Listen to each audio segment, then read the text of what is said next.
tentunya spesial hanya ada di bulan Ramadan. Karena di luar Ramadan nggak ada sholat tarawih. Sholat tarawih hanya ada di bulan Ramadan. Maka mari kita bersyukur kepada Allah dan jangan sampai kita terlewat satu malam pun untuk melaksanakan sholat sunnah tarawih. Karena limited edition begitu ya. Salam dan salam semoga selalu tercurah limpahkan kepada junjungan kita Nabi Muhammad SAW. Mudah-mudahan mengalir syafaatnya kepada keluarganya, kepada para sahabatnya, dan mudah-mudahan sampai kepada kita sebagai umatnya yang senantiasa istiqomah mengikuti sunnah beliau, meneladani akhlak dan perilaku beliau, dan mudah-mudahan kita senantiasa bersolawat kepadanya sehingga kita akan mendapatkan pertolongannya tentunya atas izin Allah Subhanahu wa taala. Jamaah salat sunnah tarawih rahimahullah, tidak terasa kita sudah memasuki malam ke-26 ya, Bapak-bapak, benar, malam 26 ya. Yang artinya waktu Ramadan kita semakin sempit, tinggal sisa beberapa malam lagi saja Ramadan itu akan berpisah dengan kita.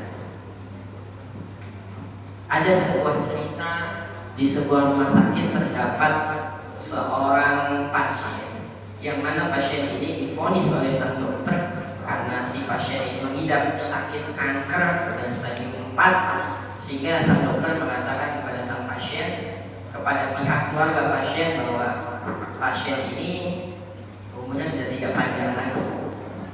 Mendengar hal tersebut, sang pasien kemudian meminta kepada keluarganya untuk dipulangkan. Saya pengen pulang, tolong pihak rumah sakit izinkan saya untuk pulang. Ketika di rumah, dia pengen, dengan catatan, kenapa dia pengen pulang ke rumah, nggak pengen lama di rumah sakit. Dia pengen habiskan sisa-sisa umurnya itu untuk senantiasa beribadah kepada Allah, dan juga ia ingin habiskan waktunya, waktu hidupnya, umurnya untuk membahagiakan keluarganya. Dia punya seorang istri dan dia punya 3 orang anak. Salah seorangnya yang paling kecil itu anak yang ketiga masih bayi. Dia habiskan hari-harinya untuk senantiasa sholat berjamaah dengan anak-anaknya. Dia habiskan waktunya untuk bersama dengan keluarganya.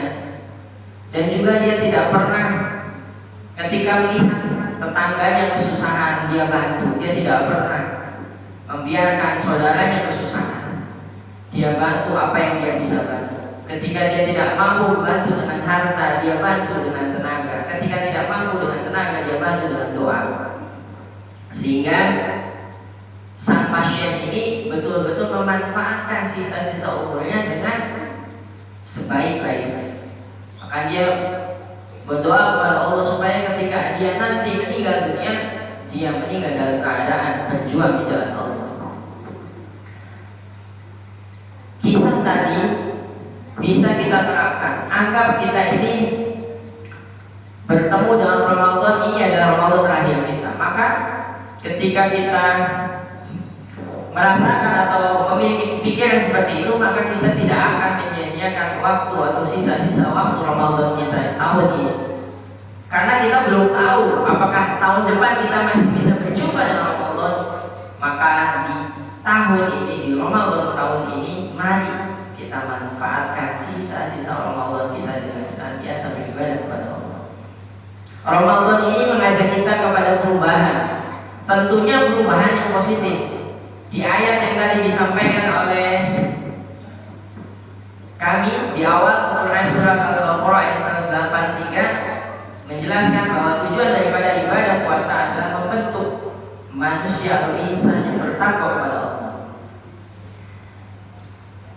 Bapak Ibu semuanya, di sini sudah berapa kali khatam Al-Quran?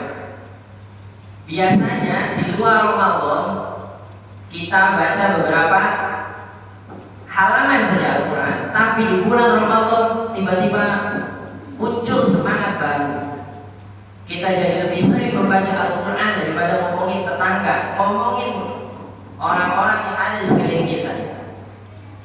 Kita lebih sering membaca Al-Quran, kita lebih sering membantu orang daripada kita membuat orang jadi kesal atau membuat orang menjadi lelah.